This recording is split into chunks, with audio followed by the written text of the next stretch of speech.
One of the new features introduced in VersaWorks 6.7 is the Job Assistant feature. In this great new tool, you have the ability to generate and edit cut lines. You can also make small amends to your vector design files. In this video, we're going to show you how to download and install the new VersaWorks 6.7 and then give you an overview of the features in the Job Assistant. In order to download VersaWorks, you will need to head to webmanual.rolanddg.com/VersaWorks6. This will take you to this web page, and you'll see there's an installation guide with a PDF to help you with any download settings. In the middle here is a link to download VersaWorks 6.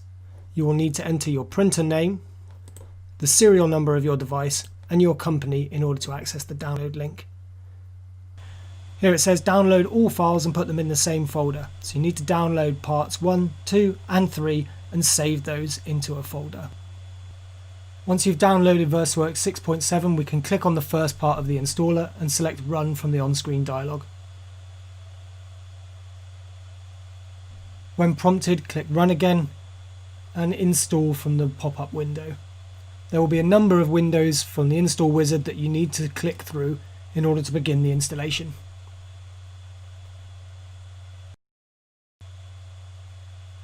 Again, click Finish when finished and let VersaWorks continue the installation.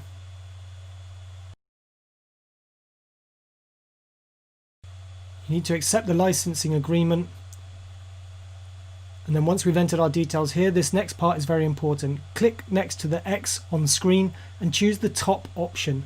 This is so that the Job Assistant feature is installed with the new installation of VersaWorks 6.7. You can choose to install the driver or not, and then finish by clicking Install.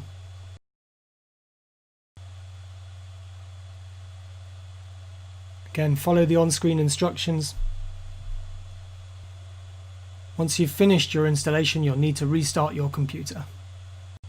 Once you've either downloaded and installed or updated to VersaWorks 6.7, you will need to bring in a PDF file. In this example, we've got the Roland logo in vector format within a PDF. If you right-click onto the job, you'll see the new function Job Assistant. Job Assistant opens up a new window, and there's a number of different icons on the left-hand side. The first part says Page, and in this element, we can edit any of the vector information. So if we select an element, we can move that element.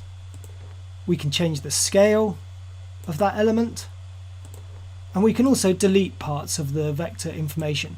So for this example, I'm going to delete the Imagine part of the Roland logo, and we're just going to focus on using the main Roland part of the logo.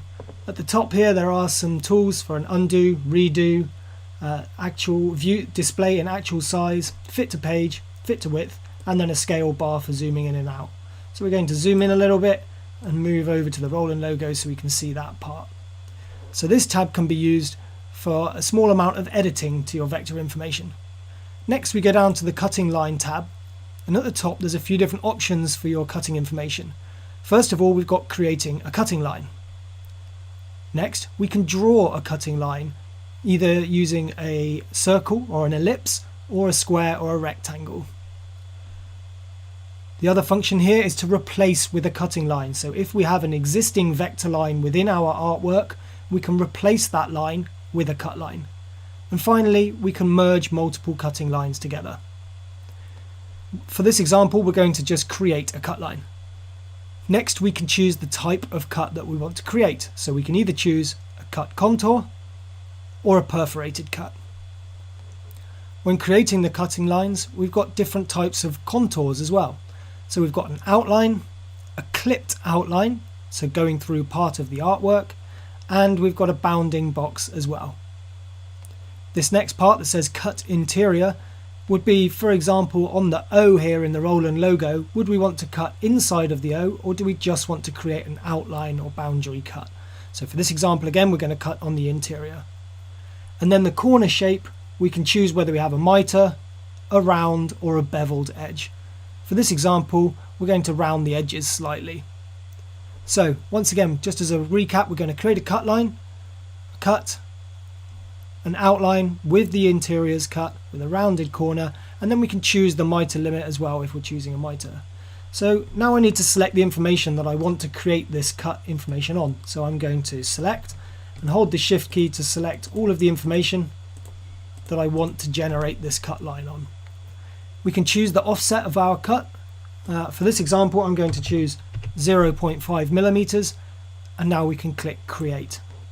And as you can see in the preview, we've got a cut line that's 0.5 millimeters offset from the existing data. You can choose a minus value for that offset as well if you wanted to have a bleed onto your artwork, so choking the cut line. So you can either offset or have a minus negative value to bring that cut line within your cut data. In the display settings, you can choose the preview of how it shows your cut lines. So the default would be for a cutting line to be magenta and a perforated cut line to be dark grey. When we're happy with this, we can click on OK. And you'll see that a new job is created into our queue. So the existing job stays as it is, and the new job, when we open this up, will have the cut data attached. So if we just increase the scale here, you'll be able to see that the cut data is surrounding the logo with a small offset, and that we've got the existing file size as it was already. We can then choose our cut settings to ignore the cut as you would normally be able to under the cutting options. We can still add a cut boundary to the file border as well. And that's a quick overview of how to use the new Job Assistant feature in VersaWorks 6.7.